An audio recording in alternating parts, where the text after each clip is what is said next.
ಶ್ರೀಗುರುಭ್ಯೋ ನಮಃ ಪರಮಗುರುಭ್ಯೋ ನಮಃ ಶ್ರೀಮದಾನಂದತೀರ್ಥಭಗವತ್ಪಾದಾಚಾರ್ಯೇಭ್ಯೋ ನಮಃ.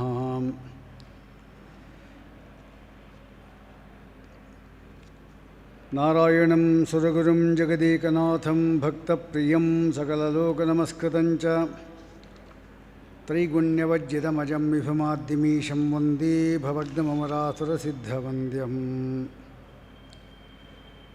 ಯೋ ವಿಪ್ರಲಂಬ ವಿಪರೀತಮತಿಪ್ರಭೂತವಾದಾನ್ ನಿರಸ್ತಗತವಾನ್ ಭುವಿ ತತ್ವವಾದಂ ಸರ್ವೇಶ್ವರೋ ಹರೀತಿ ಪ್ರತಿಪಾದಯಂತಂ ಆನಂದತೀರ್ಥಮುನಿವರ್ಯಮಹನ್ನಮಾಮಿ.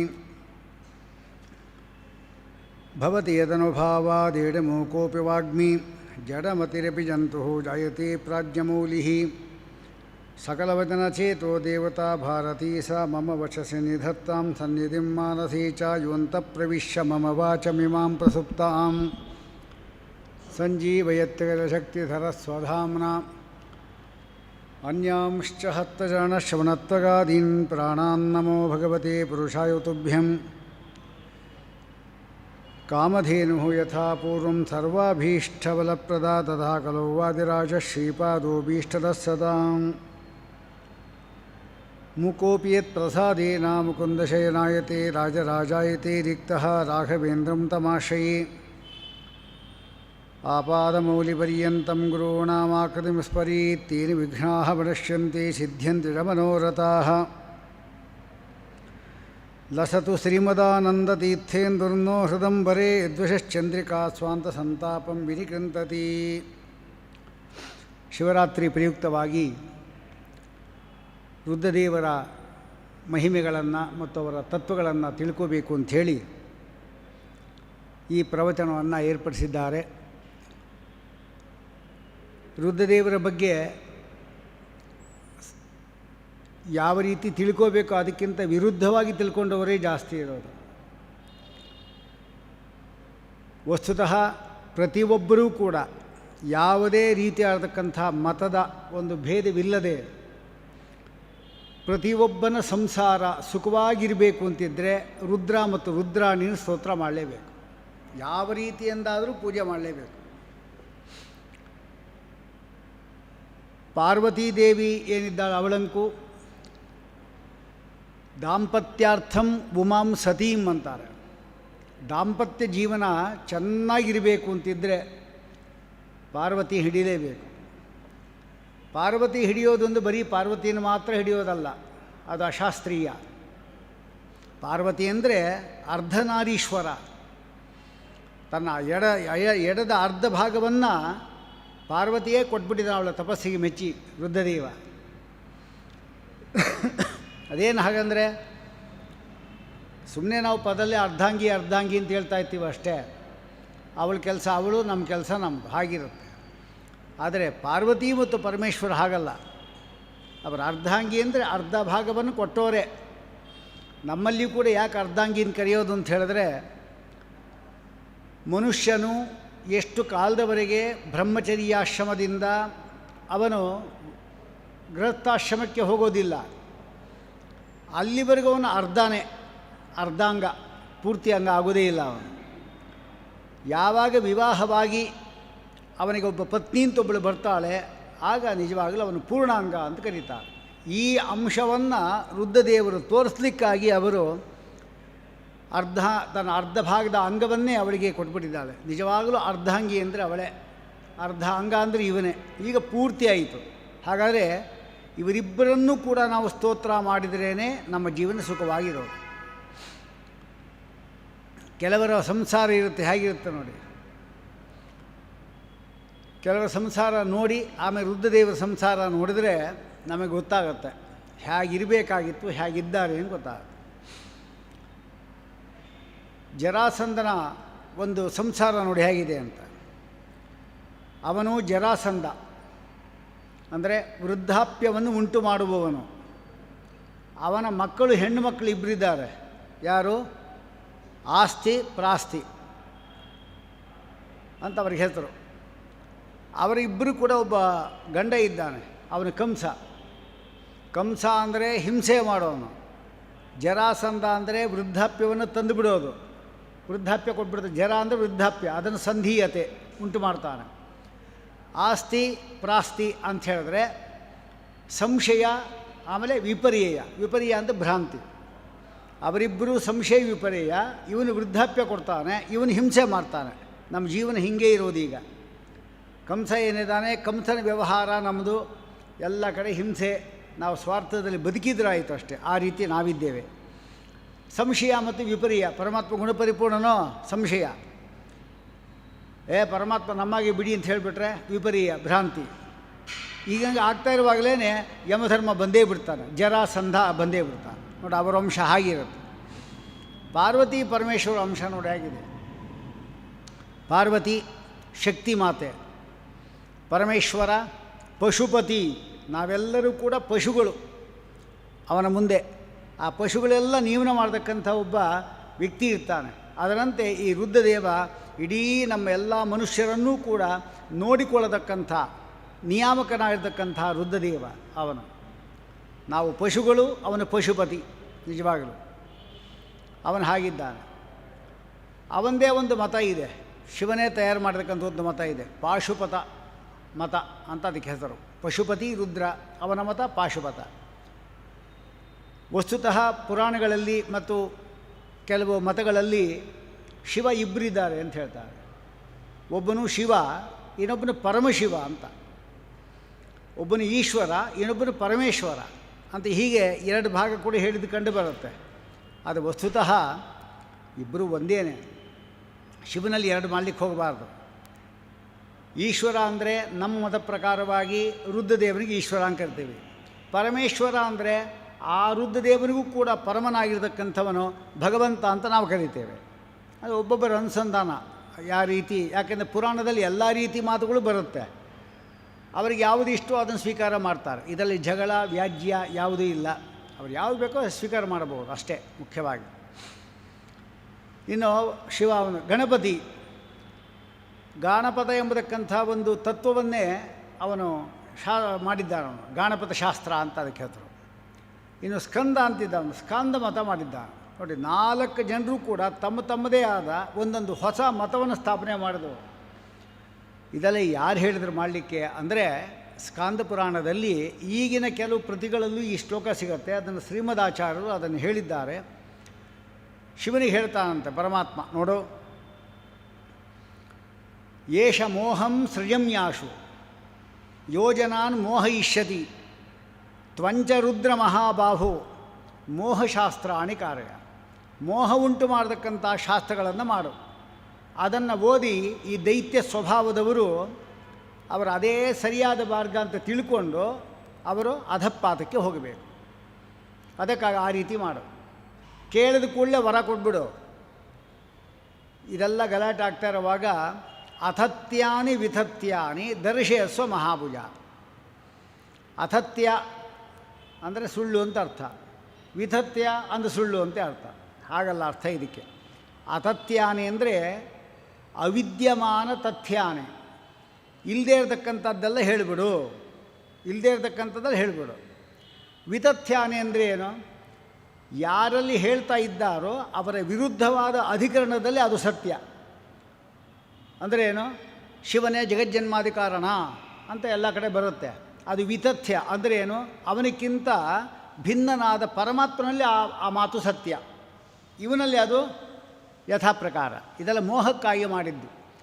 ಮತ್ತು ಶಿವನಿಗೆ ಪಾಪ ಬರಲಿಲ್ಲ, ಹೀಗೆಲ್ಲ ಮೋಹಯಾತ್ರ ಮಾಡಿದರೆ ಅಂತ ಪ್ರಶ್ನೆ ಬಂದರೆ, ಅದಕ್ಕೆ ಪರಮಾತ್ಮನ ಆದೇಶದಿಂದಲೇ ಮಾಡಿದ್ದಕ್ಕಾಗಿ ಅವರಿಗೆ ಯಾವುದೇ ರೀತಿಯಾದ ಪಾಪಾದಿಗಳು ಬರೋದಿಲ್ಲ. ಹಾಗಾದರೆ ಅವರ ನಿಜವಾದ 4 ಮತಗಳನ್ನು 4 ಜನ ಮಾಡಿದ್ದೆ ಅದಕ್ಕೋಸ್ಕರವಾಗಿ ಅಂದರೆ, ಮುಖ್ಯವಾಗಿ ಹರಿಸರ್ವೋತ್ತಮ ಎಂಬತಕ್ಕಂಥ ತತ್ವವನ್ನು ಅವರು ಹೇಳಲಿಕ್ಕೆ ಅವರು ಮಾಡಿದ್ದಾರೆ. ವೈಷ್ಣವರೆಲ್ಲ ಹಾಗೆ ನಾವು ಉಪಾಸನೆ ಮಾಡ್ತಾ ಇದ್ದೇವೆ. ಎಷ್ಟೋ ಜನ ಶಿವನನ್ನು ಬಿಟ್ಟು ಹಾಳಾದರು, ಎಷ್ಟೋ ಜನ ಶಿವನನ್ನು ಬಿಟ್ಟೇ ಬಿಟ್ಟರು. ಶಿವನನ್ನು ಪೂಜೆ ಮಾಡಲೇ ಕೂಡದು ಅಂತ ಹೇಳಿಬಿಟ್ರು. ಇನ್ನು ಕೆಲವರು ಏನು ಮಾಡಿದ್ರು? ಶಿವನನ್ನು ಪೂಜೆ ಮಾಡಬೇಕು, ಆದರೆ ಅವನೇ ಸರ್ವೋತ್ತಮ ಅಂತ ಮಾಡಬೇಕು ಅಂತ ಹಾಗೆ ಮಾಡಿದ್ರು. ಆದರೆ ನಮಗೆ ಕಷ್ಟ ಆಗುತ್ತೆ, ಈ ರೀತಿ ಉಪಾಸನೆ ಮಾಡಲಿಕ್ಕೆ ಕಷ್ಟ ಆಗುತ್ತೆ. ಶಿವನಿಗೆ ಕಷ್ಟ ಆಗುತ್ತೆ ಅವರು. ಮತ್ತು ಯಾವ ರೀತಿ ಉಪಾಸನೆ ಮಾಡಬೇಕು ನೋಡಿ, ಶಿವನ ತಲೆ ಮೇಲೆ ಗಂಗಾ ನದಿ ಇದೆ, ಗಂಗೆ ಇದೆ ಶಿವನ ತಲೆ ಮೇಲೆ. ಆ ಶಿವನ ತಲೆ ಮೇಲಿರತಕ್ಕಂಥ ಗಂಗಾ ನದಿ ಏನಿದೆ ಅದು ಶಿವನ ತಲೆ ಮೇಲಿಂದ ಬಂದಿದ್ದು ಅಂಥೇಳಿ ಎಷ್ಟೋ ಜನ ಗಂಗೆಯಲ್ಲಿ ಸ್ನಾನ ಮಾಡೋದಿಲ್ಲ. ಶಿವನ ತಲೆ ಮೇಲೆ ಬಂದಿದ್ದದು, ಅದಕ್ಕೆ ನಾವು ಸ್ನಾನ ಮಾಡೋದಿಲ್ಲ ಅಂತ ಕೆಲವು ಗಂಗಾ ನದಿ ಮುಳುಗೋದೇ ಇಲ್ಲ ಅವರು. ಆ ಕೊಚ್ಚೆ ನೀರಲ್ಲಿ ಬೇಕಾದ್ರೆ ಸ್ನಾನ ಮಾಡ್ತಾರೆ ಹೊರತಾಗಿ ಆ ಗಂಗೆಯಲ್ಲಿ ಮಾಡೋದಿಲ್ಲ. ಇನ್ನು ಕೆಲವರು ಏನು ಮಾಡ್ತಾರೆ ಅಂದರೆ ವಿಷ್ಣುವಿನ ಪಾದದಿಂದ ಹುಟ್ಟಿದ್ದದು, ಅದಕ್ಕೆ ನಾವು ಮಾಡೋದಿಲ್ಲ ಅಂಥೇಳಿ ಅವರು ಸ್ನಾನ ಮಾಡೋದಿಲ್ಲ. ನೋಡಿ, ಇಬ್ಬರೂ ಕೂಡ ಗಂಗಾ ಸ್ನಾನ ಇಲ್ಲ. ಆದರೆ ಶ್ರೀಮದಾಚಾರ್ಯರು ಏನು ಮಾಡಿದ್ರು, ಮಧ್ವಾಚಾರ್ಯರು ಅಂದರೆ ಪರಮಾತ್ಮನ ಪಾದದಿಂದ ಜನಿಸಿ ಶಿವನಂತಹ ಚಿನ್ನ ಭಕ್ತ ಏನಿದ್ದಾನೆ ಅವನ ತಲೆ ಮೇಲೆ ಬಂದು ಇನ್ನೂ ಪವಿತ್ರವಾಗಿ ಈ ಭೂಮಿಗೆ ಬಂದಿದೆ, ಇದರಲ್ಲಿ ಎಲ್ಲರೂ ಸ್ನಾನ ಮಾಡಿರಿ ಅಂಥೇಳಿ ಅವರು ಮಧ್ವಾಚಾರ್ಯರು ಬದರಿಗೆ ಹೋಗಿದ್ದಾಗ 48 ದಿವಸ ಅಲಕನಂದ ನದಿ ಏನಿದೆ ಅದರಲ್ಲಿ 4:00ವರೆಗೆ ಎದ್ದು ಮುಳುಗಿ ಸ್ನಾನವನ್ನು ಮಾಡಿಕೊಂಡ್ಬರ್ತಾ ಇದ್ದರು. ಆದರೆ ಗಂಗಾ ನದಿ ಸ್ನಾನ ನಮಗೆ ಮಾತ್ರ ಅಂತ ಆಯಿತು ಅಷ್ಟೆ. ಎಷ್ಟೋ ದಿನಕ್ಕೆ ಶಿವನನ್ನು ದ್ವೇಷ ಮಾಡಿದವ್ರಿಗೂ ಇಲ್ಲ. ಇದೆಲ್ಲ ಶಾಸ್ತ್ರದಲ್ಲಿ ಬಂದಿರತಕ್ಕಂಥ ಅಂಶಗಳು. ಇದು ಇನ್ನು ಈ ಶಿವನ ಅಭಿಪ್ರಾಯ ಏನು ನೋಡಿ. ಮೊದಲು ಶಿವ ಎಷ್ಟು ಪರರಿಗಾಗಿ ಅಂದರೆ ಭಕ್ತರಿಗಾಗಿ ಎಲ್ಲವನ್ನೂ ತ್ಯಾಗ ಮಾಡಬಲ್ಲ. ಬೇಕಾದ್ರೆ ಭಕ್ತರಾಗಿದ್ದು ಸರಿ ಅಷ್ಟೇ, ಅವನಿಗೆ ಏನೂ ಕೊಟ್ಬಿಡ್ತಾನೆ ನಾವು. ಈ ರಾವಣಾದಿಗಳು ಇದನ್ನು ದುರುಪಯೋಗ ಮಾಡಿಕೊಂಡಿದ್ದಾರೆ. ರಾವಣಾದಿಗಳು ಈ ಮಂಡೋದರಿ ಕಥೆ ಬರುತ್ತೆ. ಮಂಡೋದರಿ ಇದು ಆನಂದ ರಾಮಾಯಣ ಎಂಬತಕ್ಕಂಥ ಒಂದು ಗ್ರಂಥ, ಅದರಲ್ಲಿ ಈ ಮಂಡೋದರಿಯ ಕಥೆ ಬರುತ್ತೆ. ವಸ್ತುತಃ ಮಂಡೋದರಿ ಅಂದರೆ ನಮಗೆ ಗೊತ್ತಿಲ್ಲ. ಮಂಡೋದರಿ ಅಂದರೆ ಯಾರು? ರಾವಣನ ಹೆಂಡತಿ, ಅಷ್ಟು ಮಾತ್ರ ಗೊತ್ತಷ್ಟೇ. ಆದರೆ ಅದಕ್ಕೆ ಪುರಾಣದ ಒಂದು ಹಿನ್ನೆಲೆ ನೋಡಿದಾಗ ಅದ್ಭುತವಾದ ಕಥೆ ಅದು. ಅದು ಭಕ್ತನಿಗಾಗಿ ಏನೂ ಕೊಡತಕ್ಕಂಥ ರುದ್ರದೇವರ ಮಹಿಮೆಯೂ ಹೌದು. ಒಂದು ಸಾರಿ ರುದ್ರದೇವ ಇದ್ದಾನಲ್ಲ, ಅವನು ಆ ಪಾರ್ವತಿಯನ್ನು ತನ್ನ ವಶ ಮಾಡ್ಕೋಬೇಕು ಅಂತ ಮೊದಲಿಂದಲೂ ಕೂಡ ಅವನಿಗೆ ಆ ಸ್ತ್ರೀಯರ ಮೇಲೆ ತುಂಬ ದೃಷ್ಟಿ ಅವನಿಗೆ. ಅದಕ್ಕಾಗಿ ರುದ್ರದೇವರು ತಪಸ್ಸು ಮಾಡಿದ. ಎಷ್ಟು ತಪಸ್ಸೊಂದು ಅದ್ಭುತ, ಭಯಂಕರ. ದೈತ್ಯರು ಮಾಡೋ ತಪಸ್ಸೆಲ್ಲ ಹಾಗೇನೆ ಅದ್ಭುತವಾಗಿ ಮಾಡಿಬಿಡ್ತಾರೆ. ತಪಸ್ಸು ಮಾಡ್ತಾರೆ. ರುದ್ರದೇವರು ಅವನಿಗೆ ಪ್ರತ್ಯಕ್ಷರಾಗಿ ಏನು ಬೇಕು ಹೇಳು, ನೀನು ಕೊಡ್ತೀನಿ ಅಂದರು. ಖಂಡಿತ ಕೊಡ್ತೀಯಾ? ಖಂಡಿತ ಕೊಡಬೇಕು ಅಂತ ಮಾತು ತೊಗೊಂಡ. ಮೊದಲು ಕೊಡ್ತೀನಪ್ಪ ಅಂತ ಹೇಳಿ. ಅವನು ಏನು ಕೇಳ್ತಾನೆ ಅಂತ ತಿಳ್ಕೊಬೇಕು ತಾನೆ. ಮೊದಲು ಖಂಡಿತ ಕೊಡಬೇಕು ಅಂತೆಲ್ಲ ಭಾಷೆಯೆಲ್ಲ ತೆಗೆದುಕೊಂಡಾದ ಮೇಲೆ ನನಗೆ ಆ ಪಾರ್ವತಿ ನಂಗೆ ಕೊಡಬೇಕು ನೀನು ಅಂತ. ರುದ್ರದೇವರು ಏನು ಮಾಡಬೇಕೀಗ? ಮಾತಿಗೆ 6 ಹಾಕಿದ್ದಾನೆ. ಈಗ ಕೊಳ್ಳೇಬೇಕು. ಸರಿ, ತೊಗೊಂಡೋಗು ಅಂತ ಭಕ್ತನಿಗೋಸ್ಕರವಾಗಿ ತನ್ನ ಪತ್ನಿಯನ್ನು ತ್ಯಾಗ ಮಾಡಿದವನು. ನಾವು ಎಷ್ಟೇ ಅವನು ನಮಗೆ ಪ್ರೀತಿಪಾತ್ರನಾಗಿದ್ದು ನಮಗೆ ಆಪತ್ಕಾಲದಲ್ಲಿ ಸಹಾಯ ಮಾಡಿದರೂ ಕೂಡ ಹೆಂಡತಿಯನ್ನು ಬಿಟ್ಟು ಅಷ್ಟೇ, ನನ್ನ ಇನ್ನೇನಾದರೂ ಬೇರೆ ವಸ್ತುಗಳು ಅದನ್ನು ಅತ್ಯಂತ ಅಮೂಲ್ಯವಾದದ್ದು ಸುಮ್ಮನೆ ನಾವು ಹೇಳ್ತೇವೆ ಅಷ್ಟೇ. ನನ್ನ ಪ್ರಾಣ ಬೇಕಾ ನಿಮ್ಗೆ ಕೊಡ್ತೀವಿ ಅಂತ ಹೇಳ್ತಾರೆ. ಕೊಡು ಒಂದು ಖಂಡಿತ ಕೊಡೋಲ್ಲ. ಸುಮ್ಮನೆ ಹೇಳೋ ಮಾತುಗಳು ಅಷ್ಟೇ, ಅದಲ್ಲ. ಅದು ಶಿವನ ತತ್ವ ಹಾಗಲ್ಲ. ಭಕ್ತನಿಗಾಗಿ ಏನೂ ಕೊಡಬಲ್ಲ ಒಂದು ರೂಪ ರುದ್ರದೇವರು. ಸರಿ, ಪಾರ್ವತಿನ ಕೊಟ್ಟುಬಿಟ್ರು. ಪಾರ್ವತಿ ಏನು ಮಾತಾಡಲಿಲ್ಲ. ಅವನೇ ಮಾಡಿದ್ದಾನೆ, ಅವಳನ್ನು ಎತ್ತುಕೊಂಡು ಈ ಭುಜದ ಮೇಲೆ ಕುಸ್ಕೊಂಬರ್ತಿದ್ದಾನೆ. ಅವಳಿಗೆ ಹೊಟ್ಟೋಗ್ತಾ ಅಂತ ಹೇಳ್ಬಿಟ್ಟು ಕಾಲು ಗಟ್ಟಿಗೆ ಇಟ್ಕೊಂಡಿದ್ದಾನೆ. ಅವಳನ್ನ ಕರ್ಕೊಂಬರ್ತಾ ಇರುವಾಗ ಶಿವ ಓಡಿ ಹೋಗ್ತಾನೆ, ಪರಮಾತ್ಮನ ಹತ್ರ ಹೋಗ್ತಾನೆ. ಭಗವಂತನೇ ನನ್ನ ಪತ್ನಿನ ಅಪಹಾರ ಮಾಡ್ಕೊಂಡು ಹೋಗ್ತಾ ಇದ್ದಾನೆ, ಏನಾದರೂ ಮಾಡಿ ನನಗೆ ಅದನ್ನು ತಂದುಕೊಡ್ಬೇಕು, ನಿನ್ನ ಅನುಗ್ರಹ ಆಗಬೇಕು ಅಂತ ಕೇಳ್ಕೊತಾನೆ. ಸಾಮಾನ್ಯವಾಗಿ ಎಲ್ಲ ದೇವತೆಗಳೂ ಕೂಡ ಇಂತಹ ದೈತ್ಯರು ಏನಿದ್ದಾರೆ ಅವರು ತಪಸ್ಸಿನ ಬಲದಿಂದ ಅವಧ್ಯತ್ವವನ್ನು ಪಡ್ಕೊಂಡು ಸಜ್ಜನರಿಗೆ ನಾನಾ ವಿಧವಾದ ಉಪಟಳ ಉಂಟು ಮಾಡ್ತಾ ಇರುವಾಗಲೇ ಅವರು ಪರಮಾತ್ಮನ ಹತ್ರ ಹೋಗ್ತಾರೆ ಬ್ರಹ್ಮದೇವರ ಮೂಲಕವಾಗಿ. ಪರಮಾತ್ಮ ಬಂದು ಅನುಗ್ರಹ ಮಾಡಿರೋದು ದಶಾವತಾರಗಳಲ್ಲಿ ನಾವು ನೋಡಿದ್ದೇವೆ, ನಾವು ಕಥೆಗಳೆಲ್ಲ. ಹಾಗೆ ಇದು ಕೂಡ ಒಂದು. ಇಂಥ ಸಂದರ್ಭದಲ್ಲಿ ಅವರಿಗೆ ಪರಮಾತ್ಮ ಹೇಳ್ತಾನೆ, ನೀನು ಕೈಲಾಸಕ್ಕೆ ಹೋಗು. ಯಾವ ರಾವಣ ನಿನ್ನ ಪತ್ನಿಯನ್ನು ಅಪಹಾರ ಮಾಡ್ಕೊಂಡು ಹೋಗಿದ್ದಾನೆ ಅಂದರೆ ನನ್ನ ತಂಗಿಯನ್ನು, ವಸ್ತುತಃ ಪಾರ್ವತೀ ದೇವಿ ಇದ್ದಾಳಲ್ಲ ಅವಳು ಪರಮಾತ್ಮನ ತಂಗಿ. ವಸ್ತುತಃ ಶ್ರೀನಿವಾಸ ಕಲ್ಯಾಣದಲ್ಲಿ ಪಾರ್ವತೀ ದೇವಿ ಇದ್ದಲ್ಲ ಅವಳು ಕಲಶಗಿತ್ತಿ ಆಗಿದ್ಲು ಅಂತ ಹೇಳ್ತಾ ಇದ್ದಾರೆ. ಯಾವತ್ತೂ ಕೂಡ ವರನ ತಂಗಿಯೇ ಕಲಶಗಿತ್ತಿ ಆಗೋದು, ಅದೊಂದಿದೆ. ಅಳಗಿರೀಶ ಇವನು, ಅವಳು ಅಳಗಿರಿಗೆ ಪಾರ್ವತಿ ಅವಳು, ಆದ್ದರಿಂದ ತಂಗಿಯವಳು. ನಾನು ತಂಗಿಯನ್ನು ಅವನೇ ತಂದು ಬಿಡಬೇಕು, ಹಂಗೆ ಮಾಡ್ತೀನಿ ಹೋಗು ಅಂಥೇಳಿ ಹೇಳಿ ಕಳಿಸ್ತಾನೆ. ತಕ್ಷಣ ಒಂದು ಬ್ರಹ್ಮಚಾರಿ ವೇಷ ಹಾಕ್ಕೊಂತಾನೆ. ಒಂದು ಕಡೆ ಬ್ರಹ್ಮಚಾರಿ ಅಂತಿದೆ, ಈ ಪುರಾಣಗಳಲ್ಲಿ ಕಲ್ಪಭೇದೇನ ವ್ಯತ್ಯಾಸ ಮಾಡಿ ಹೇಳಿರ್ತಾರೆ. ಈ ಸಂದರ್ಭದಲ್ಲಿ ಒಬ್ಬ ಬ್ರಾಹ್ಮಣನ ವೇಷ ಹಾಕ್ಕೊಂಡ ಎಂಬುದಾಗಿ ಆನಂದ ರಾಮಾಯಣ ಹೇಳುತ್ತೆ. ಮೈಯೆಲ್ಲ ಗಂಧವನ್ನು ಬೆಳ್ಕೊಂಡಿದ್ದ. ಅವತ್ತೇ ಅಕ್ಷಯ ತೃತೀಯ, ವೈಶಾಖ ಮಾಸದ ಅಕ್ಷಯ ತೃತೀಯ. ಅವತ್ತೆಲ್ಲರೂ ಕೂಡ ಗಂಧವನ್ನು ಬೆಳ್ಕೊಂಡಿರ್ತಾರೆ. ಅಂದರೆ ದೇವರಿಗೆಲ್ಲ ಗಂಧ ಎಲ್ಲ ಕಡೆ ಹಚ್ಚುತ್ತಾರೆ. ವಿಶೇಷವಾಗಿ ಗಂಧದ ಲೇಪನ. ಒಂದು ಕಾರಣ, ಗಂಧ ಎಂಬತಕ್ಕಂಥದ್ದು ದೇಹಕ್ಕೆ ತಂಪು ಉಂಟು ಮಾಡತಕ್ಕಂಥದ್ದು. ಇದಲ್ಲದೆ ವೈಶಾಖ ಮಾಸ ಬೇರೆ, ಅಂದರೆ ಬಿಸಿ, ಅದಕ್ಕೋಸ್ಕರ ಈ ಗಂಧವನ್ನು ಹಚ್ಕೊಳ್ತಕ್ಕಂಥ ಒಂದು ಪದ್ಧತಿ. ಗಂಧ ಎಂಬತಕ್ಕಂಥದ್ದು ಜಾಸ್ತಿ ಆದಮೇಲೆ ಅದನ್ನು ನೀರು ಮಾಡಿ ಮುಂದಿನ ದ್ವಾದಶಿಗಳಲ್ಲಿ, ವಸಂತ ದ್ವಾದಶಿ ಅಂತ ಮಾಡ್ತಾರಲ್ಲ, ಆಗ ಬ್ರಾಹ್ಮಣರಿಗೆಲ್ಲ ಕೊಟ್ಟು ಪ್ರಸಾದವನ್ನು ಕೊಳ್ಳಿಕ್ಕೂ ಅದು ಅನುಕೂಲ ಆಗುತ್ತೆ. ಈ ರೀತಿಯಾಗಿ ಅನೇಕ ಕಾರಣಗಳಿಂದ ನಾವು ವೈಶಾಖ ಮಾಸದಲ್ಲಿ ಗಂಧವನ್ನು ದೇವರಿಗೆ ಲೇಪನ ಮಾಡ್ತಾಯಿದ್ದೇವೆ. ಇವನು ಕೂಡ ಮೈ ತುಂಬ ಗಂಧ ಹಚ್ಕೊಂಡಿದ್ದಾನೆ. ಸರಿಯಾಗಿ ರಾವಣ ಹೀಗೆ ಬರ್ತಾ ಇದ್ದ ಕೈಲಾಸದಿಂದ ಲಂಕೆ ಹೋಗಬೇಕು ಅಂತ. ಆ ಸಂದರ್ಭದಲ್ಲಿ ಸರಿಯಾಗಿ ಅವರು ಪರಮಾತ್ಮ ಕೇಳ್ದ, ಏನು ರಾವಣ ಎಲ್ಲಿಗೆ ಹೋಗ್ತಾ ಇದ್ದೆ ಅಂತ. ಅವನಿಗೆ ಅಂದರೆ ಈ ಒಂಟಿ ಬ್ರಾಹ್ಮಣ ಸಿಕ್ಬಿಟ್ನಲ್ಲ, ಅದಕ್ಕೆ ಅವನಿಗೆ ಕೋಪ.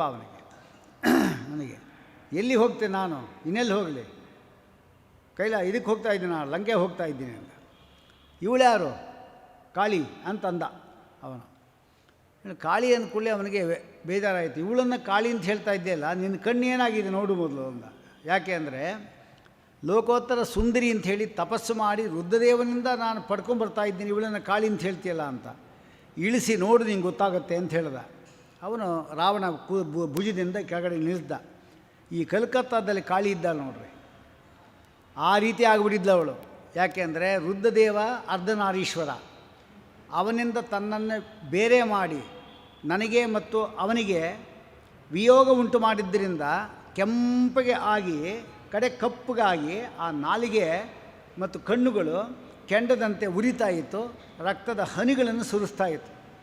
ಇವನೇನಾದರೂ ರಾವಣ ಏನಾದರೂ ಅವಳನ್ನು ಕರ್ಕೊಂಡು ಲಂಕೆ ಹೋಗಿದ್ದರೆ ಮೊಟ್ಟ ಮೊದಲ ಬಲಿ ಇವನೇ ಆಗ್ತಾಯಿದ್ದ. ಆ ರೀತಿ ರೂಪ ತೆಗೆದುಕೊಂಡಿದ್ದ ಕಾಳಿ. ಅವನಿಗೆ ಭಯ ಆಗೋಯ್ತು. ಅವನಿಗೆ ಇಂಥದ್ದನ್ನು ಕಾಳಿ ನಿಂತ್ಕೊಂಡು ಹೋಗ್ತಾ ಇದ್ನಲ್ಲ ನಾನು, ನನಗೆ ಶಿವ ಮೋಸ ಮಾಡಿಬಿಟ್ಟ ಅಂತ. ಅದಕ್ಕೆ ಅವನು ಹೇಳ್ತಾನೆ, ಶಿವ ಏನೇ ಮಾಡಲಿ, ನಿಜವಾದ ನಿನಗೆ ಸಿಗಬೇಕಾಗಿರ್ತಕ್ಕಂಥ ಸ್ತ್ರೀ ಯಾರು, ಅದನ್ನು ಎಲ್ಲಿದ್ದಾಳೆ ನಂಗೆ ಗೊತ್ತು, ಅದನ್ನು ನಾನು ನಿಂಗೆ ಕೊಡ್ತೇನೆ ಆಯಿತಾ, ಇವಳನ್ನು ಬಿಟ್ಟು ಬಂದುಬಿಟ್ಟು ಹೋಗಿ ಒಂದ. ಸರಿ, ಸೀದಾ ಕರ್ಕೊಂಡು ಹೋಗಿ ಆ ರುದ್ರದೇವನಿಗೆ ನಿನ್ನ ಹೆಂಡತಿ ನೀನೇ ತಗೋ ಅಂಥೇಳಿ ಅವನಿಗೆ ಕೊಟ್ಟುಬಿಟ್ಟ. ಹೀಗೆ ಪರಮಾತ್ಮನ ಒಂದು ವ್ಯಾಪಾರದಿಂದ ಪಾರ್ವತಿ ಗಂಡನ ಸೇರಿ. ಇದರಿಂದ ಅವನಿಗೆ ಮತ್ತು ಅವನು ಹೋಗುವಾಗ ಸೃಷ್ಟಿ ಮಾಡಬೇಕಲ್ಲ ಒಬ್ಬಳನ್ನೀಗ, ಅವನು ಬರೋದ್ರೊಳಗೆ. ಅದಕ್ಕೆ ಅವನೇ ಮಾಡ್ದ ಅಂದರೆ ಈ ಹೊಟ್ಟೆಯಲ್ಲಿರತಕ್ಕಂಥ ಈ ಗಂಧ ಇತ್ತಲ್ಲ, ಆ ಗಂಧವನ್ನು ಹಿಂಗೆ ತೆಗೆದುಕೊಳ್ಳಿ ಇಷ್ಟು ಗಂಧ ಬಂತು. ಏನೋ ಮಂತ್ರ ಹೇಳ್ದ ಅವನಿಗೇನು, ಇಚ್ಛಾ ಮಾತ್ರ ಪ್ರಭೋ ಸೃಷ್ಟಿ. ಪರಮಾತ್ಮ ಇಚ್ಛೆ ಮಾಡಿದ ಕೂಡಲೇ ಸೃಷ್ಟಿ ಆಗ್ತಾ ಇರುತ್ತೆ. ಒಬ್ಬ ಪಾರ್ವತಿಯಂತೆ ಇರುವ, ಅಂದರೆ ಅವಳ ಸನ್ನಿಧಾನದಿಂದ ಇರುವ ಒಬ್ಬ ಸ್ತ್ರೀ ಹುಡ್ಕೊಂಡ್ರು. ಅವಳಿಗೆ ಮಂಡೋದರಿ ಅಂತ ಹೆಸರಿಟ್ಟ. ಉದರ ಅಂದರೆ ಹೊಟ್ಟೆ, ಉದರ. ಮಂಡ ಅಂದರೆ ಅಲಂಕಾರ. ಮಂಡ ಉದರ, ಮಂಡೋದರ, ಇದು ಸ್ತ್ರೀಲಿಂಗ ಆದ್ದರಿಂದ ಮಂಡೋದರಿ ಅಂತ ಆಯಿತು. ಅಂದರೆ ಏನು, ಪರಮಾತ್ಮನು ತನ್ನ ಉದರದಲ್ಲಿ ಇದ್ದ ಲೇಪನ ಮಾಡಿದ್ದ ಗಂಧ ಎಂಬತಕ್ಕಂಥ ಅಲಂಕಾರ ಏನಿದೆ ಅದರಿಂದ ಇವಳನ್ನು ಸೃಷ್ಟಿ ಮಾಡಿದವನು. ಅಂದರೆ ಮಂಡೋದರಿ ಅಂದರೆ ಪರಮಾತ್ಮನ ದೇಹಕ್ಕೆ ಉದರದಲ್ಲಿ ಏನಿದೆ ಅಲ್ಲಿರತಕ್ಕಂಥ ಗಂಧದಿಂದ ಹುಟ್ಟಿದವಳು, ಅದಕ್ಕೆ ಮಂಡೋದರಿ ಅಂತ ಹೆಸರಿಟ್ಟ. ಅವಳನ್ನು ಕರ್ಕೊಂಡು ಹೋಗಿ ಪಾತಾಳದಲ್ಲಿ ಮಯಾಸುರ ಅಂತಿದ್ದಾನೆ, ಅವನ ಹತ್ತಿರ ಇಟ್ಟ. ಇವಳು ನನ್ನ ಮಗಳು.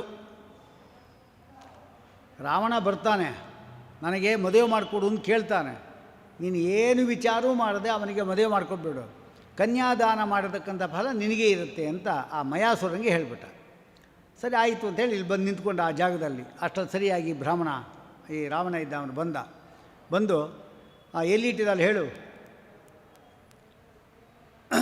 ಅಂತ ಹೇಳ್ದ. ಅದು ಹೇಳಿದ ಕೂಡಲೇ ಅವರಿಗೆ ನಂಗೆ ಗೊತ್ತಾಯಿತು ಎಲ್ಲಿದ್ದ ಅಂಥೇಳಿ. ಪಾತಾಳದಲ್ಲಿ ಮಯಾಸುರ ಭವನ ಇದೆ, ಅಲ್ಲಿ ಇಟ್ಟಿದ್ದಾಳೆ, ಹೋಗಿ ಮದುವೆ ಮಾಡ್ಕೋಗು ಅಂತ. ಅವನೇನು ಬರ್ತಾನೆ ಅಂತ ಹೇಳಿದ ಕೂಡಲೇ ರಾವಣ ಪೂರ್ಣಕುಂಭ ಸ್ವಾಗತ ಮಾಡಿ ಅವನನ್ನು ಕರೆಸಿ ಪಾದ ತೊಳೆದು ಕನ್ಯಾದಾನ ಮಾಡಿ ಮದುವೆ ಮಾಡ್ಕೊಟ್ಬಿಟ್ಟ ಅವಳು ಮಂಡೋದರಿ. ಹಾಗಾಗಿ ಅವನೇ ಅಂದ್ಕೊಂಡಿದ್ದ ಅಂದು ಪರಮಾತ್ಮನ ಮಗಳು ಅಂತ ಗೊತ್ತೇ ಇಲ್ಲ ಅವನಿಗೆ, ನನ್ನ ಮಗಳು ಅಂತ ಹೇಳಿದ್ನಲ್ಲ ಅವನು. ಹಾಗಾಗಿ ಆ ಮಯಾಸುರ ಏನಿದ್ದಾನೆ ಅವನನ್ನು ಮಾವನನ್ನಾಗಿ ಮಾಡಿಕೊಂಡ ರಾವಣ. ಆಗ ಅವನು ಇವನಿಗೆ ಅಳಿಯನಿಗೋಸ್ಕರವಾಗಿ ಒಂದು ಆಯುಧ ಕೊಟ್ಟ, ಅದು ಶತಘ್ನಿ ಅಂತ ಅದಕ್ಕೆ ಹೆಸರು.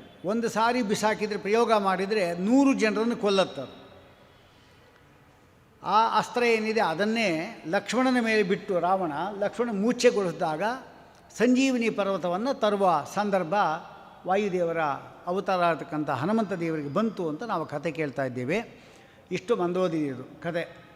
ಅಂದರೆ ಏನು ಹೇಳಿದಾಗಾಯಿತು, ಯಾವುದೇ ಒಂದು ನಮಗೆ ಆಪತ್ತು ಬಂದಾಗ ಆ ಆಪತ್ತು ಪರಿಹಾರ ಮಾಡಲಿಕ್ಕೆ ಪರಮಾತ್ಮನೇ ಆಗಬೇಕು, ಹೊರತಾಗಿ ಯಾರ್ಯಾರು ರಕ್ಷಣೆ ಮಾಡಲಿಕ್ಕೆ ನಮಗೆ ಆಗೋದಿಲ್ಲ ಅಂಥದ್ದು. ಇದು ಒಂದಾದರೆ ಆ ಶಿವ ಇದ್ದಾನಲ್ಲ ಅವನು ಒಂದು ದೃಷ್ಟಾಂತ ಸಿಕ್ತು ನಮಗೆ. ಭಕ್ತರಿಗೆ ಏನು ಕೊಡ್ತಾನೆ ಅನ್ನಲಿಕ್ಕೆ ಒಂದು ದೃಷ್ಟಾಂತ ಸಿಕ್ತು. ಆ ಶಿವ, ಅವನ ಹೆಸರೇ ಶಿವ, ಮಂಗಳ. ಆ ಶಿವ ಏನಿದ್ದಾನೆ ಅವನು ರುದ್ರ ಅಂತ ಕರೆಯಲ್ಪಡ್ತಾನೆ. ವೇಷ ಮಾತ್ರ ನೋಡಲಿಕ್ಕೆ ಎಲ್ಲ ವಿರುದ್ಧ ವೇಷಗಳು. ಅದಕ್ಕೆ ನಾರಾಯಣ ಪಂಡಿತಾಚಾರ್ಯ ಹೇಳ್ತಾರೆ, ವಿರುದ್ಧ ಚರಿತೋಚಿತ ಜಗದಿದೀಶತೆ ಭಿಕ್ಷುತ. ಕೇಳಿದ್ದೆಲ್ಲ ಭಕ್ತರಿಗೆ ಎಲ್ಲವನ್ನೂ ಕೊಡತಕ್ಕಂಥವನು ನೀನೇ ಭಿಕ್ಷಾ ಬೇಡ್ತೀಯಲ್ಲಪ್ಪ ನೀನು, ಇದು ವಿರುದ್ಧ. ವಿಷಂ ವಿಷಧರಾನ್ ದದತ್ ಪಿಬಸಿತೇನ ಚಾನಂದವಾನ್. ವಿಷವನ್ನು ಖಂಡದಲ್ಲಿ ಇಟ್ಕೊಂಡಿದ್ದಿ, ವಿಷಧರ ಅಂದರೆ ಸರ್ಪಗಳನ್ನು ಕಂಠಕ್ಕೆ ಸುತ್ತಕೊಂಡಿದ್ದಿ ನೀನು, ಏನು ವಿರುದ್ಧ ಚರಿತ ನಿಂದು ಅಂತ ಹೇಳ್ತಾರೆ. ಆ ಶಿವಯ ದೇವತೆ ಏನಿದ್ದಾನೆ ಶಿವ, ಶಿವ ಎಂಬ ಶಬ್ದ 2 ಅಕ್ಷರ ಸಾಕು. ವ್ಯಾಸರಾಜ ಒಂದು ಶಿವನ ಸ್ತೋತ್ರ ಮಾಡಿದ್ದಾರೆ ವ್ಯಾಸರಾಜರು. ಶಿವ ಶಿವೇತಿ ಶಿವೇತಿ ಶಿವೇತಿ ವೈ. ಗಲಾಟ. ಭವ ಭವೇತಿ ಭವೇತಿ ಭವೇತಿ ವಾ. ಮೃಡ ಮೃಡೇತಿ ಮೃಡೇತಿ ಮೃಡೇತಿ ವೈ. ನೋಡಿ, ಹೀಗೆ ಭವ ಅಂದರು, ಮೃಡ ಅಂದರು, ಶಿವ ಅಂದರು. ಶಿವ ಅಂದರೆ ಮಂಗಳ, ಭವ ಅಂದರೆ ಮಂಗಳ, ಭಾವುಕಂ ಭವುಕಂ ಭವಿಕಂ ಭವ್ಯಂ ಕುಶಲಂ ಕ್ಷೇಮಮಸ್ತ್ರಿಯಾಂ ಎಲ್ಲ. ಇನ್ನೊಂದು ಮೃಡ. ಮೃಡ ಅಂದರೆ ರಕ್ಷಣೆ ಮಾಡುವನು ಅಂತ ಅರ್ಥ. ನೋಡಿ, 3 ಕೂಡ ಶಿವನಿಗೆ ಶ್ರೇಷ್ಠವಾಗಿರ್ತಕ್ಕಂಥ ಒಂದು ಹೆಸರುಗಳು. ಆ ಹೆಸರು ಹೇಳಿದ ಸಾಕು ನಮಗೆ ಬರತಕ್ಕಂಥ ಅಪಮಂಗಳೆಲ್ಲ ಪರಿಹಾರ ಮಾಡಿಬಿಡ್ತಾರೆ ಇಂಥವನು. ಆ ಶಿವ ನಮಗೋಸ್ಕರವಾಗಿ ಏನು ಮಾಡಿದ್ದಾನೆ ಅಂದರೆ, 2 ಕಣ್ಣುಗಳಿದೆ ನೋಡಿ. ಶಿವನ ಇಡೀ ಅವನ ದೇಹವನ್ನು ತಲೆಯಿಂದ ಹಿಡಿದು ಕಾಲುವರೆಗೂ ಒಂದು ಸತಿ ನೋಡ್ರಿ. ಇದೆಲ್ಲ ಶಿವಪುರಾಣದಲ್ಲಿ ಹೇಳ್ತಾರೆ ಇವನ ಬಗ್ಗೆನ. ಲಿಂಗ ಪುರಾಣದಲ್ಲೂ ಕೆಲವು ಅಂಶಗಳು ಹೇಳ್ತಾರೆ, ಇನ್ನೂ ಅನೇಕ ಅಂಶಗಳನ್ನು ಇಲ್ಲಿ ಹೇಳ್ತಾರೆ. ಅದು ಮುಖ್ಯವಾಗಿ ನಾವು ತಿಳ್ಕೋಬೇಕಾಗಿರ್ತಕ್ಕಂಥದ್ದು. ಅದರಲ್ಲಿ ಶಿವನ ತಲೆ ಮೊದಲು, ತಲೆಯ ಮೇಲೆ ಗಂಗೆ ಇದೆ. ಶಿವನ ತಲೆ ಮೇಲೆ ಗಂಗೆ. ನಾವೇನಾದರೂ ಸ್ಮಶಾನಕ್ಕೆ ಹೋದ್ವಿ ಅಂದರೆ ಇವತ್ತೆಲ್ಲ ನಾಳೆ ಹೋಗಬೇಕಾಗಿದ್ದೆ. ಮೊದಲೇ ಅಪ್ಪ ಹೋದಾಗ, ಅಮ್ಮ ಹೋದಾಗ, ತಾತ ಹೋದಾಗ ಅಭ್ಯಾಸ ಆಗಿಬಿಟ್ಟಿರುತ್ತೆ. ಆಮೇಲೆ ನಾವೇ ಹೊರಟೋಗೋದು ಅಷ್ಟೆ. ಅಂತೂ ಸ್ಮಶಾನಕ್ಕೆ ಹೋಗಲೇಬೇಕು ಎಲ್ಲರೂ ಕೂಡ. ನಾವು ಹೋಗಲ್ಲ ಅಂತ ಹೇಳೋಂಗಿಲ್ಲ, ಹೋಗಲೇಬೇಕು. ಸ್ಮಶಾನಕ್ಕೆ ಹೋಗಿ ಬಂದ್ವಿ ನಾವು ಅಂದರೆ ಸ್ನಾನ ಮಾಡಿ ನಾವು ಈ ಬಟ್ಟೆ ಏನಿದೆ ಅದೆಲ್ಲವನ್ನು ಕೂಡ ಸಚೇಲ ಸ್ನಾನ, ಬಟ್ಟೆ ಸಹಿತವಾಗಿ ಸ್ನಾನ ಮಾಡಿ ಏನು ಜನಿವಾರ ಹಾಕ್ಕೊಂಡಿದ್ದೇವೆ ಅದನ್ನು ತೆಗೆದು ಬೇರೆ ಜನಿವಾರವನ್ನು ಹಾಕ್ಕೊಂಡು 10 ಗಾಯತ್ರಿ ಮಾಡಿ ಗೋವಿನ ಬಾಲವನ್ನು ಮುಟ್ಟಿ ಕೆಂಡವನ್ನು ಕೈಲಿ ಹಿಡ್ಕೋಬೇಕು. ಹಾಗಾದರೆ ಶುದ್ಧಿ ಆಗ್ತಾನೆ ಸ್ಮಶಾನಕ್ಕೆ ಹೋಗಿ ಬಂದರೆ. ಆದರೆ ರುದ್ರದೇವ ಸ್ಮಶಾನದಲ್ಲೇ ಇರ್ತಾನೆ, ಅದಕ್ಕೆ ಹೆಸರೇ ರುದ್ರಭೂಮಿ. ಆದರೆ ಪರಮ ಪವಿತ್ರ ನೋಡಿ, ನಮಗೂ ಅವನಿಗೆ ಎಷ್ಟು ವ್ಯತ್ಯಾಸ ನೋಡಿ. ಆದ್ದರಿಂದ ಎಷ್ಟಾದರೂ ಅವನು ದೇವತೆಯೇ, ಗುರುವೇ, ಜಗದ್ಗುರುವೇ, ನಾವೆಷ್ಟಾದರೂ ಅವನ ದಾಸರೇ. ಹಾಗಾಗಿ ಯಾತಕ್ಕೆ ಇಂಥ ಒಂದು ಸಂದರ್ಭ, ನಮಗೆ ಯಾಕೆ ಹೀಗೆ ಅಂದರೆ, ನಮ್ಮ ತಲೆ ಮೇಲೆ ಏನೂ ಇಲ್ಲ, ಕೂದಲು ಒಂದಿದೆ ಅಷ್ಟೇ, ಅದು ಪಾಪಗಳದೇ ಕೂದಲು, ಅದು ಬೇರೆ ಅಲ್ಲ. ಶಿವನಿಗೆ ಕೂದಲು ತಲೆ ತುಂಬ ಇದೆ, ಧೂರ್ಜಟಿ ಎಂಬುದಾಗಿ ಕರೀತಾರೆ, ಧೂರ್ಜಟಿ. ಆದರೆ ಆ ತಲೆ ಮೇಲೆ ವಿಷ್ಣು ಪಾದೋದಕ ಇದೆ. ಇದನ್ನು ನಾವು ಹೇಳ್ತಾ ಇರೋದಲ್ಲ, ಮಧ್ವಾಚಾರ್ಯ ಹೇಳಿದ್ದು ಅಲ್ಲ. ಇದನ್ನು ಭಾಗವತದಲ್ಲಿ ಸಂಚಿಂತಯೇದ್ ಭಗವತಶ್ಚರಣಾರವಿಂದಂ ವಜ್ರಾಂಕುಶಧ್ವಜ ಸರೋರುಹ ಲಾಂಛನಾಢ್ಯಂ ಉತ್ತುಂಗ ರಕ್ತ ವಿಲಸನ್ ನಖಚಕ್ರಬಾಲ ಜ್ಯೋತ್ಸ್ನಾಭಿರಾಹತ ಮಹದೃದಯ ಅಂಧಕಾರಂ. ಇಷ್ಟು ಮೊದಲು ಪಾದ, ಪರಮಾತ್ಮಂದು ಪಾದವರ್ಣನೆ ಕಪಿಲ ಗೀತೆಯಲ್ಲಿ ಹೇಳ್ತಾರೆ. ಇದನ್ನು ಯಚ್ಛೌಚ ನಿಸ್ಸೃತ ಸರಿತ್ ಪ್ರವರೋಧಕೇನ ತೀರ್ಥೇನ ಮೂರ್ಧ್ನಿ ಅಧಿಧೃತೇನ ಶಿವ ಶಿವೋಭೂತ್. ಅಂದ್ರೇನು? ಯಚ್ಛೌಚ, ಯಾವ ಪರಮಾತ್ಮನ ಪಾದವನ್ನು ಬ್ರಹ್ಮದೇವರು ತೊಳೆದಾಗ ಆ ನೀರೇನಾಗಿದೆ, ಅದರಿಂದ ಜನಿಸಿರತಕ್ಕಂಥ ಗಂಗಾ ನದಿ, ಯಚ್ಛೌಚ ನಿಸ್ಸೃತ ಸರಿತ್ ಪ್ರವರೋಧಕೇನ ತೀರ್ಥೇನ, ಆ ತೀರ್ಥವನ್ನು, ವಿಷ್ಣು ಪಾದೋದಕವನ್ನು ತಲೆ ಮೇಲೆ ಧರಿಸಿದ್ದಾನೆ ಶಿವ. ಅದು ಗಂಗೆ. ಅಂದರೆ ಗಂಗಾ ನದಿ ಎಂಬುದಕ್ಕಂತ ಎಷ್ಟು ಪವಿತ್ರವಾದದ್ದು. 100 ಯೋಜನ ಬೇಕಾದ್ರೆ ದೂರ ಇರ್ರಿ, ಗಂಗೆ ಅಂದುಕೊಳ್ಳೆ ನೀವು ಸ್ನಾನ ಮಾಡುವ ಸ್ಥಳದಲ್ಲಿ ಬಂದು ಸನ್ನಿಹಿತಳಾಗ್ತಾಳೆ ಅಂತ ಹೇಳಿದ್ರೆ, ಅಂತಹ ಗಂಗೆಯನ್ನು ಯಾವಾಗಲೂ ಧಾರಣೆ ಮಾಡಿರತಕ್ಕಂಥ ಶಿವ ಎಷ್ಟು ಪವಿತ್ರ ಅಂತ ನಾವು ಅರ್ಥ ಮಾಡ್ಕೋಬೇಕು. ಇದನ್ನು ಕಪಿಲ ಗೀತೆಯಲ್ಲಿ ಹೇಳಿದ್ದಾರೆ. ಇದನ್ನು ಅರ್ಥ ಮಾಡಿಕೊಂಡ್ರೆ ನಮ್ಗೆ ಗೊತ್ತಾಗತ್ತೆ ಶಿವನ ತಲೆ ಮೇಲೆ ಗಂಗಾ ನದಿ ಇದ್ದಾಳೆ ಅಂತ. ಗಂಗಾ ನದಿ ಇದ್ದೆ ಚೆಲ್ಲಬೇಕಲ್ಲ, ನೀರು ಬೀಳಬೇಕಲ್ಲ ಕೆಳಗಡೆ. ನಾವೇನಾದರೂ ತೀರ್ಥವನ್ನು ತೆಗೆದುಕೊಳ್ಳುವಾಗ ಈ ಒಂದು ಕ್ರಮ, ಬಟ್ಟೆಯನ್ನು ಅಡ್ಡೆ ಇಟ್ಕೊಂಡು ಹೀಗಿಟ್ಕೊಂಡು ತೊಗೊತೇವೆ. ಅಕಸ್ಮಾತ್ ಏನಾದ್ರು ಕೆಳಗಡೆ ಬೀಳಲಿಕ್ಕೆ ಅವಕಾಶ ಇತ್ತು ಕೂಡ ಈ ಬಟ್ಟೆ ಎಂಬುದು ಅದು ಕೆಳಗಡೆ ಬೀಳೋದನ್ನು ತಡೆಯುತ್ತೆ. ಹಾಗಿರು ಅಕಸ್ಮಾತ್ ಬಿದ್ದು ಹಿಂಗೆ ತೊಗೊತಾರೆ, ಅದು ಅವರು ಒಂದೊಂದು ಸೌಟು ಬೇರೆ ಹಾಕ್ತಾರೆ. ಇದರಿಂದೇನಾಯಿತು, ತೊಗೊಳ್ಳುವಾಗ ಅಷ್ಟು ಕೆಳಗಡೆಯಿಂದ ಅಷ್ಟು ಕೆಳಗಡೆ ಬಿತ್ತು. ಇದಕ್ಕೆ ಪಾಪ ಏನು ಗೊತ್ತಾ? ಪರಮಾಣು ಸಮಂ ತೀರ್ಥಂ ಯಸ್ತು ಭೂಮೌ ವಿನಿಪಾತಯೇತಿ. ಪರಮಾಣುವಿನಷ್ಟು ಅಲ್ಪ ಪ್ರಮಾಣದಷ್ಟು ತೀರ್ಥವನ್ನು ಕೆಳಗಡೆ ಹಾಕಿದರೆ ಬ್ರಹ್ಮಹತ್ಯಾ ಸಮಂ ಪಾಪಂ ಪ್ರಾಪ್ನೋತ್ತೇವ ನ ಸಂಶಯ. ಬ್ರಹ್ಮಹತ್ಯೆ ಬಂತು ಅಂತ ಅರ್ಥ. ನಾವೇನು ಯಾವ ಬ್ರಾಹ್ಮಣನ ಹೊಡೆಯೋದು ಬೇಡ, ಕೊಲ್ಲೋದು ಬೇಡ, ಬೈಯೋದು ಬೇಡ. ತೀರ್ಥವನ್ನು ಕೆಳಗಡೆ ಹಾಕಿದರೆ ಈ ಪಾಪ ಬರುತ್ತೆ ಅಂತ ಶಾಸ್ತ್ರ ಹೇಳ್ತಾ ಇದೆ. ಈಗ ಶಿವ ಇದ್ದಾನಲ್ಲ, ಅವನು ಮೇಲಿಂದ ಬ್ರಹ್ಮದೇವರು ಪಾದವನ್ನು, ಪರಮಾತ್ಮ ಪಾದವನ್ನು ತೊಳೆದು ಬ್ರಹ್ಮದೇವರು ಆ ನೀರು ಕೆಳಗಡೆ ಬರ್ತಾ ಇದೆ.